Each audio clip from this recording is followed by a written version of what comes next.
Ayan. Good afternoon, everyone.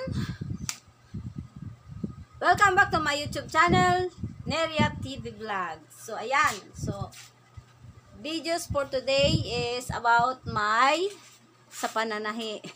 Sa pananahi, guys. So, ayan. Pwede kayong magpatahi sa akin ng mga uniform. Pwede rin kayong umorder sa akin ng scrunchie. Scrunchie, silk, satin, fabric. Iba-ibang kulay. Mag-request lang kayo ng mga kulay na gusto niyo, pang-previous, pang-gift, pang-ipit sa buhok. Ayan, ganyan, pang-ganyan. Pang-ipit sa buhok, pwede. Maganda siya gamitin, hindi siya nakaka-damage ng hair kasi madulas siya. Hindi siya kagaya ng ibang tela na nakaka-damage ng buhok. Ayan. Pwede lang ganito. Ayan. Pwede rin kayo magpagawa sa akin or nagsasabkon din po ako ng mga barong. Bali, galing po ito kay Sir Gilbert from Taguig. Na-meet ko lang siya is online. Ayan, guys. Nag-post siya sa Facebook. So, nag-comments lang ako doon. Doon ko siya nakilala, guys. So, siyempre, mabilis ang tiwala niya sa akin. Kaya, binibigay ko rin ang best ko bilang mananahi niya. So, ayan, guys. Gagawa ako ng pattern sa uniform. Kaya lang, maglilinis muna tayo ng ating kalat.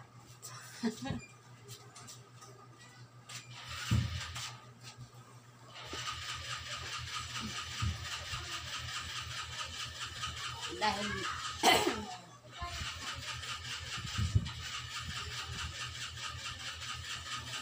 kasi ito bukas is for pick up.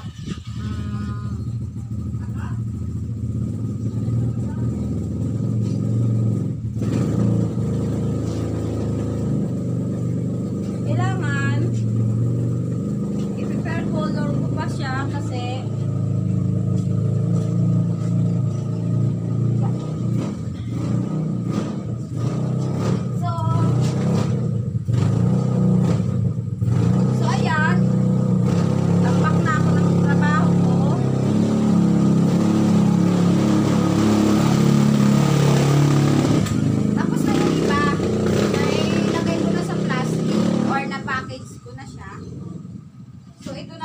yung i-overlock ko.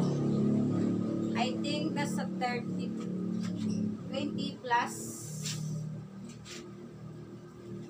So, bale may gagawin pa ako na 3 pieces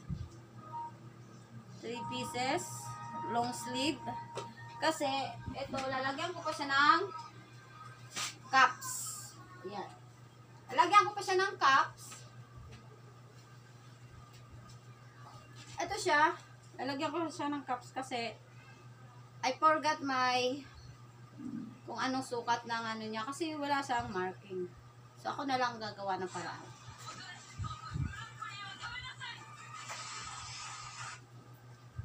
Ayan. Ito guys, naggagawa din ako nito guys. Bali ito uniform ng grade 12 sa Dasma. Sa Senior High School, ang culinary, ayan. Pwede rin kayo magpagawa sa akin kasi ito ang aking gawa nung nag-aaral pa yung aking dalaga. Yan. Oo. Sila. Pusoy.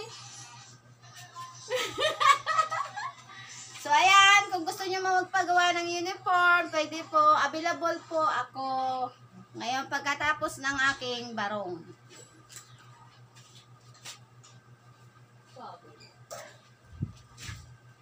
Yes, yun lang guys. Thank you for watching.